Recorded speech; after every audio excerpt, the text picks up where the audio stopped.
판기미술관이라고 은행나무에 제초제를 주입해서 나무를 죽였더라고요. 제초제를 주입해서 나무를 죽였을 경우에는 무슨 혐의로 어떻게 처벌받나요? 문제의 은행나무는 미술관 옆에 공유지에 식재되어 있다고 알려졌는데요. 공유물은 타인이라든지 다른 공유자의 관계에 있어서도 타인의 재물성이 인정되거든요. 다른 공유자의 동의 없이 임의로 나무에 구멍을 뚫어서 제초제를 주입해 수목에 효용을 해야 한 행위는 형법상 재물손괴죄에 해당될 수 있어 보이고요. 이번 사건은 일종의 자력구제, 어떤 갈등이 있을 때 관련 법이라든지 타인 간의 합의를 통해서 문제를 해결하는 것이 아니라 당사자가 가지는 스스로의 힘을 통해 가지고 자신의 주장이라든지 권리를 실현하는 형태를 이제 자력구제라고 보통 얘기를 하거든요.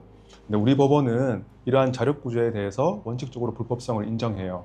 그렇기 때문에 자력구제를 빙자한 범행의 고의성이라든지 불법성이 인정돼서 높은 벌금형이라든지 집행유예 등이 선고될 것으로 예상돼요. 은행나무에 제초제를 넣은 행위 자체는 문제가 되지는 않나요? 미술관 측이 나무에 구멍을 뚫어서 제초제를 투입한 행위 자체도 법적으로 문제될 수 있어요. 이러한 제초제는 독성이 있는 물질로서 농약관리법이라든지 관련법에 의해서 사용 방법에 대한 제한을 받거든요. 말 그대로 제초제는 잡초를 제거할 용도로 사용하는 물질이잖아요. 그러한 독성 물질을 이번처럼 나무를 죽이기 위해서 사용하는 것 자체가 관련법의 안전사용 기준에 위반되어 보이고요. 통상 100만 원 이하의 과태료 부과 대상에 해당돼요. 미술관 측은 지금까지도 제초제 종류와 농도를 알려주지 않고 있다는데 이는 법적으로 문제되지는 않나요? 실무적으로는 증거인멸죄 등이 문제될 수 있어 보이는데요. 다만 우리 법은 자신의 범행에 관한 증거를 인멸하는 것을 원칙적으로 처벌하진 않아요. 그렇기 때문에 미술관 측이 투입한 약물의 성분을 숨겨서 나무를 살리는 것을 방해하는 행위는 증거인멸 등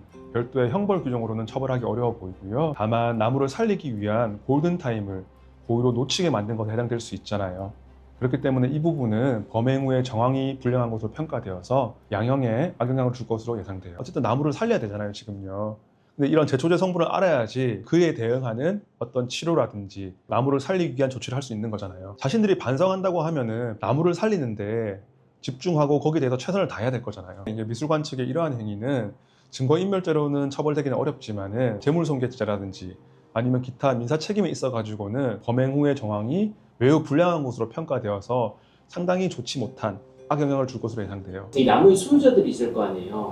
이 소유자들이 미술관 상대로 손해배상을 청구할 수도 있는 거예요. 당연히 청구할 수 있죠. 공유지에 식재된 나무잖아요. 그러면 원칙적으로 그 공유자들의 어떤 공동 소유물로서 볼 수 있단 말이에요.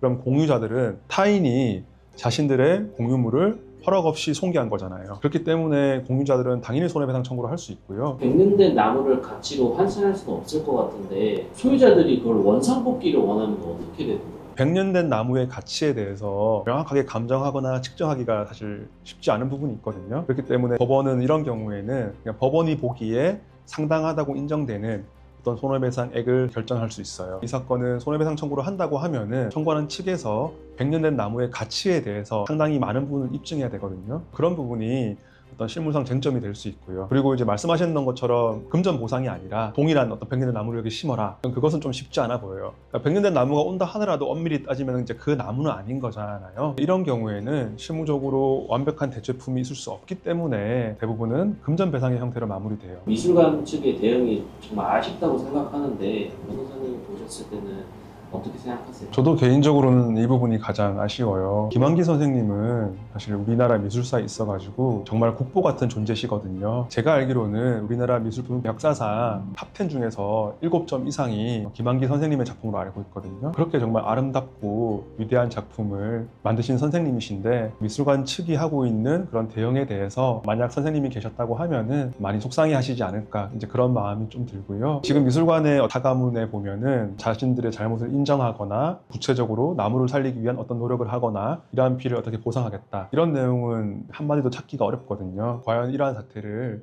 미술관 측이 인정하고 반성하고 있는지, 정말로 사과를 구하고 있는지조차 사실 이제 의심스러운 상황인 것 같아요. 제 개인적으로 미술이라는 것을 많은 사람들이 그 아름다움에 대해서 공감했을 때 그 의미와 가치가 인정되는 거잖아요. 그러한 미술품을 전시해서 공유하는 그 미술관이 오히려 그 미술관을 이용하는 사람들 그리고 이웃 주민들과의 공감은 잘 되고 있지 않은 것 같아요. 법적인 문제를 떠나서 미술관 측의 어떤 태도의 변화가 있었으면 좋겠고요. 재물손괴해가지고 미술관 측이 뭐 수억을 배상하겠어요? 아니면 뭐 감옥에 가겠어요? 그냥 돈 몇 푼 주고 그냥 이걸 치울 수 있다.